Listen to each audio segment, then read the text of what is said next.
Welcome back, my friends, to the show that never ends. And here's a very jet-lagged Jimbo straight off the plane. I stayed in uptown a bit last night and got me 3 hours sleep, went to bed, wide awake, woke up, fast asleep. You know, that's what goes on with the old jet lag. I hate it. I went to Australia once and I couldn't sleep or do anything for about a week. It was ridiculous. Must stop drinking. Anyway, so here we are.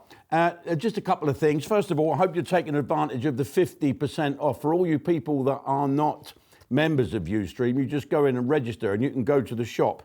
And this has been voted the best DVD in the world with the worst cover. Look at that. This is all the true stories, including Woggle-Eye the pilot. You'll love it. Enjoy yourself. Your knickers will dry out later. There's lots of good old stuff on Ustream. You should come and join us. And my tour is doing great. You can go on and have a look at the dates as well. If you go to ustreamnews.tour, go to the Ustream thing, you'll find it. It's a great little tour. There's one gig looking a bit iffy, and it's a shame really, because it's in Leicester. And I have not been back to Leicester for a long, long time. I think they went a bit lefty on me. They had this hall. It was in Nelson Mandela Park. So what chance have I got of getting a fucking gig in there? Absolutely none. But I'm going to the Athena in Leicester. It's on the 5th of March, and here's the contact details all going on there. I love Leicester. I had a wife, I think, from there. What was her name? Blonde woman. Good housekeeper. Kept the house. Boom, boom. The old jokes. Yeah, she come from Hinckley. There was a dancer as well from Leicester. Oh, and she was a wonderful big girl. Big girl.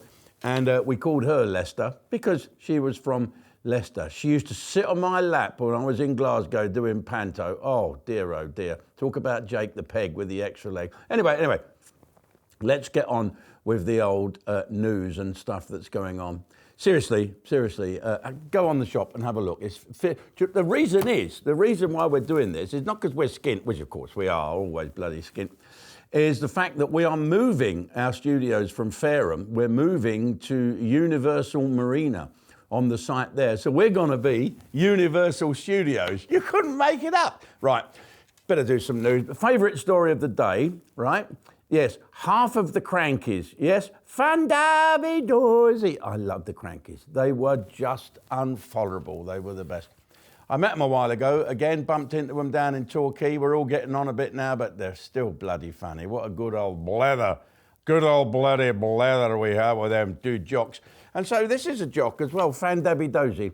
Here she is. Look, Nicola Sturgeon. Isn't it funny with Scottish politicians that we've got Nicola Sturgeon and Alex Salmon. What is it with Scottish politics? Well, it is, excuse the pun, it's very fishy at the moment. And the latest thing is Fandavidosi has announced that her and her husband, Peter Morell, let's look at them together. Here she is, Peter Morell. Do they look, what do you think? Does the word lavender marriage spring to mind? Yeah, you remember him, the baldy man. He's actually under investigation for embezzlement of funds at the moment. So obviously they've split up, so she's not, well, I'm not going into it, but they have split up. Some people are saying it's because he's being investigated and she's distanced herself. Well, no. I've always had other ideas of what's going on there, haven't you? Well, they said they've been living apart for some time. Get away. Really? Yeah. So anyway, the former Scottish leader, a Fandavidosi woman, Nicola Sturgeon, she's moved some way to confirming what me and most of us believed anyway, that she wore flat heel shoes and played hockey. Yes, jolly hockey sticks. Pull it off, girls. Well, apparently, during this separation, she's been spending time at the home of Val McDermid, who is a writer who describes herself on Twitter as a Scottish lesbian and feminist. Well, you'd never know, you know. Let's have a look at her, him, it, them. I don't know, no offense. But let's have a look at this person.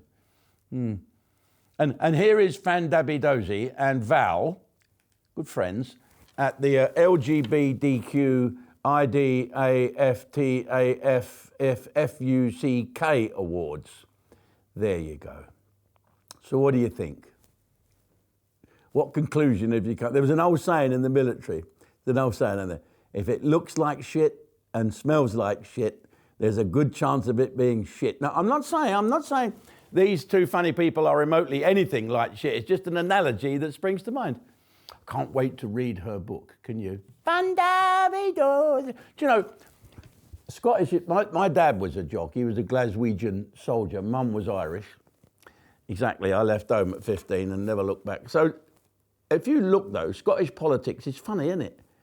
They've got the Labour Party up there. Alex Salmond was a big Labour supporter. He's one of these people that can't see hell with WU up here. There's a worm at the bottom of the garden, and his name is a Wigga.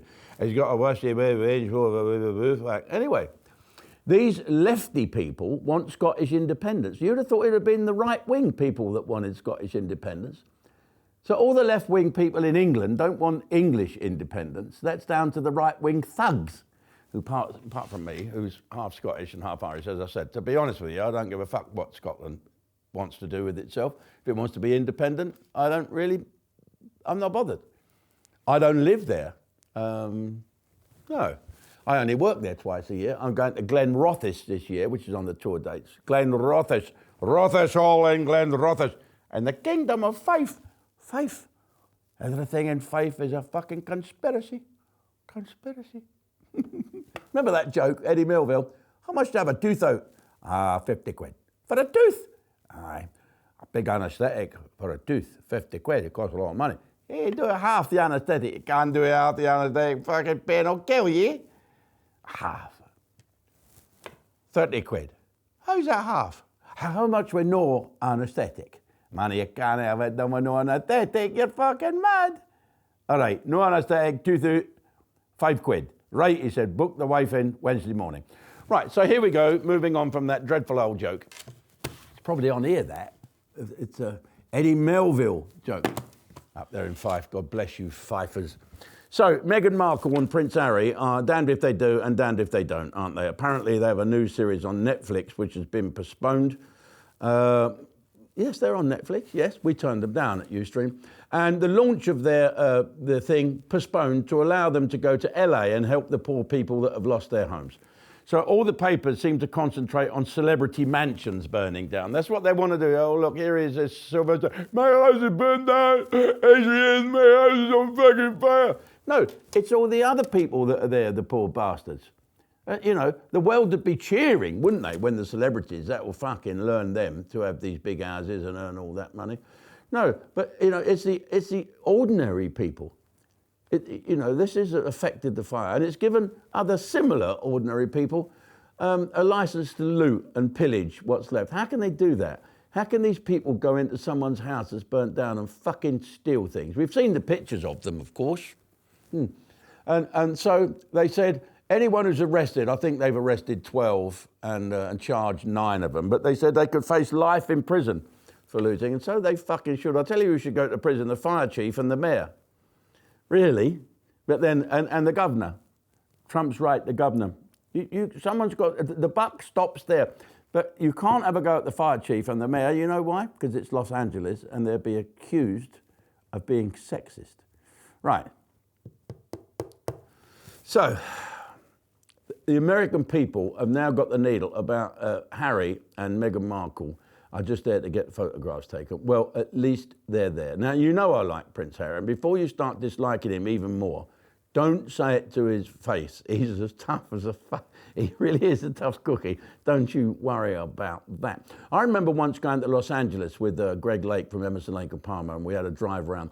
And I loved the place. He told me it was a frightened city because of the fires and because of the earthquakes. Well, you can bet your ass now, the way things are going this fucking year, they put this fire out and there'll be an earthquake. I hope not. So God bless America. And has Joe Biden been there? Has he not been down? He probably saw the smoke and thought someone's having a barbecue. And I noticed that at the moment, Donald Trump's people are involved in the ceasefire going on in Qatar between the Israelis and the Palestinians. Well, it does make me wonder, right, when Hamas attacked Israel, did they really think the Israelis would not respond in the way Israelis do? We all thought it. As soon as we saw it, I thought, oh, fuck, these Israelis are going to throw a track and go in there and use the customary sledgehammer to crack a nut. There's thousands of people being killed there. Or maybe they thought, these people, we'll go in and have a war, and when we start losing it, let's have peace talks, and someone will come in and call it a draw. Well, I just hope it's all calms down out there, and the hostages return to their families, and the Palestinian prisoners go back to their families, and let's all try and live as one. How about that? Well, everyone wants peace in the Middle East. You know, what about the price of oil? Don't bother me, because I'm always banned from fucking driving, so it don't really make any difference. Apparently a letter's come through for me. I've driven off a forecourt without paying. Well, I'm not a criminal. I'm just a bit of Alzheimer's creeping in, I think. Anyway, apparently I've got a letter coming in saying that I've driven off of. Did I just say that? Right. Okay, folks. And now for you. And listen. So as for you people leaving comments on my YouTube piece saying that, how dare Jim Davidson talk about England while living in Dubai? I do not live in Dubai. I stopped off in Dubai while doing business in the Middle East. And for all you people who leave bad comments on YouTube, don't fucking watch me anymore. Right, let's go over to Ustream where you can't leave any comments. And I want to talk to you about some awful fucker that came in by dinghy, got put in a 4-star hotel, sexually assaulted someone, went to prison and cannot be deported. Guess why? Well, I'll tell you when we go over to Ustream, because I don't want to be accused of being sexist, racist, homophobic, and all them other things I'm fucking talking about. Okay, here we go. Right. You couldn't make this up. Right, okay, come and join us on Ustream. Go to ustream.com. Come and have some fun. Have a look at the tour dates. Come and see me, all right? Kick off your 2025 with the Cornish king of comedy, Jethro. You said my wife had a wart on her fanny. I said it felt like a wart. A giant portion of Jethro. Streaming now, only on Ustream.